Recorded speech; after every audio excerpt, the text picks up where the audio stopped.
So my name is Sam Ace. I use he or they pronouns.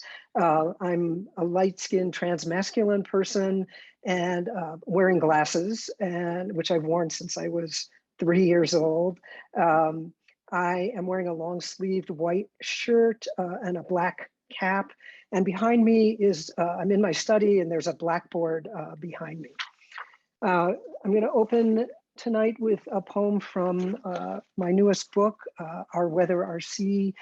This actually was written right after the 2016 election and carries through some fear that lingers in the time since. It's called These Nights. I've left the door open to the vision coming through the dark. His arms filter through the flowered ceiling, unsealed from the jeweled tree in the window. His organ hurtles through the air into the pond, where I search for a mirror and some softer chalk, a surface so pliable, so dug and raw that the baby's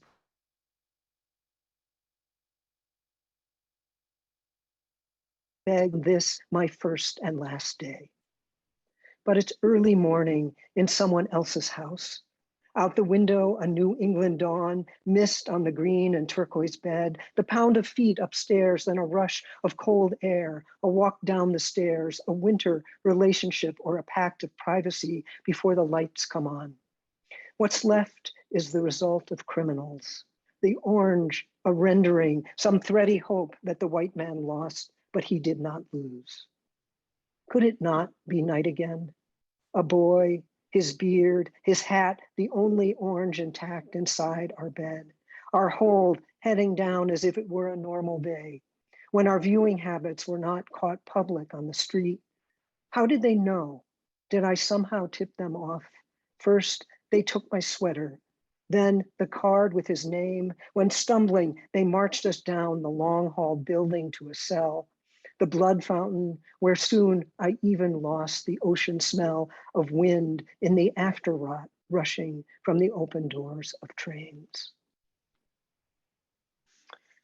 And these are more recent poems. I hear a dog who is always in my death. How is it you bring me back to the cliffs, the bright heads of eagles, the vessels of grief in the soil? I dig for you with a gentle bit of lighter fluid and 3 miniature rakes, burning only a single speck of dirt to touch a twig as tiny as a neuron, or even smaller, one magic synapse inside the terminus limbs of your breath. The fighter jets fly over the house every hour, no sound but inside our hands. I hear a far chime and I am cold, a north wind and the grit of night. First the murmur, then the corpse. First the paddling, then the banquet. First the muzzle, then the hanging, the plea. First the break, then the tap, the tap.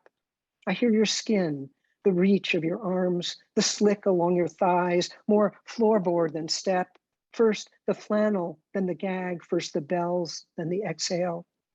I hear a dog who is always in my death, the breath of a mother who holds a gun, a pillow in the shape of a heart. First the planes, then the criminal pawns. First the ghost boats, then the trains. First the gates, then the bargain. A child formed from my fingertip and the eye of my grandmother's mother. A child born at 90, the rise and rush of air. A child who walks from the gas. There's so much I don't remember. I wake up hopeful. A whole house attached to these little rooms waiting to be opened. I wander untethered, but he's up, and soon I will have to turn back. We hold ourselves as occupy and wonder what gathering settles into our heat, the making of a child who rushes through water and providence toward us, mother of teeth and sea, an open mouth, a constant smell, a room as yet unknown, a dream altered from what can be seen when we walk into trees. So that was in anticipation of the fact that my partner and I just had a child who's now 10 weeks old. And these 2 last poems have been written since they have been in the world. The winds have no regrets.